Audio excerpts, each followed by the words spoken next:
Hakurudi. Akasema nimeambiwa ni fatigue. Lakini siku ya pili nikamwambia ukikuja kama hujaenda hospitali tutaenda na wewe. Akasema yeye si mtoto wa kupelekwa hospitali.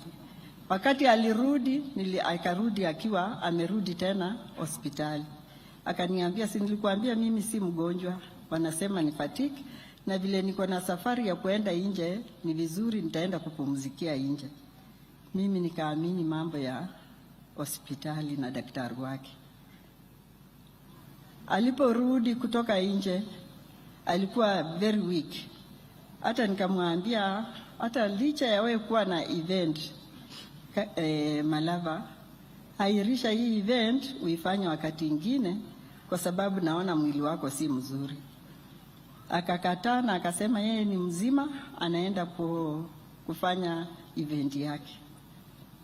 Akaenda, tukakuja, watoto wakasema hawezi tembea na yeye kwa sababu ni mgonjwa. Aende hospitali ndio watoto waandamane na yeye.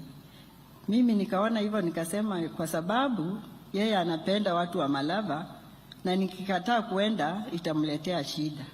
Tukaandamana na yeye, tukakuja huku, akahost mipira yake vizuri sana. And it was the best tangu aanze kuhost football Malava. After kumaliza tukakaa hapa like 3 days for tukarudi Nairobi. Na ndio sasa akawa mgonjwa kabisa. Nikaita watoto nikamwambia baba yenu anaweza fanya hivi ugonjwa izidi mseme siku anamwambia. Nikaambia Ryan akuja. Bila alisikia nikipigia Ryan simu nikatoka kwa room naye akapigia Ryan simu, wewe mama haka na panic tu. Hakuna, mimi siko mgonjwa. Wewe kaa huko. Ryan akarudi, ilikuwa on Sunday. Na mimi nikamwambia mimi naenda church, nikitoka church niko na mkutano wa CWA, nitarudi jioni. Akaniuliza jioni ya saa ngapi? Nikamwambia jioni. Sitajua masaa yenye tutamaliza mkutano. Akasema ni sawa. Nikapigia nikapigia Ryan simu nikamuuliza kwani umefika wapi? Kuja haraka babako si mzima. Ryan akakuja. Dadi akaamka kuoga akashindwa. Akatoka kwa hata angeangukia kwa bafu.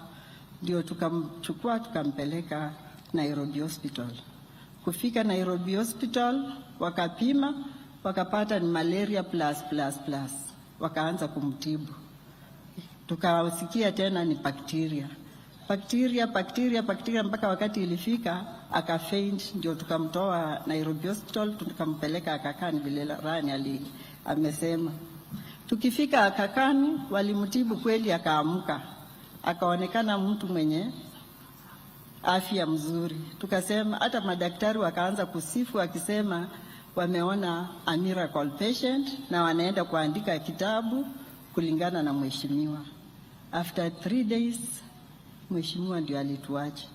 Lakini kwa yote tumeishi na mheshimiwa kwa njia mzuri.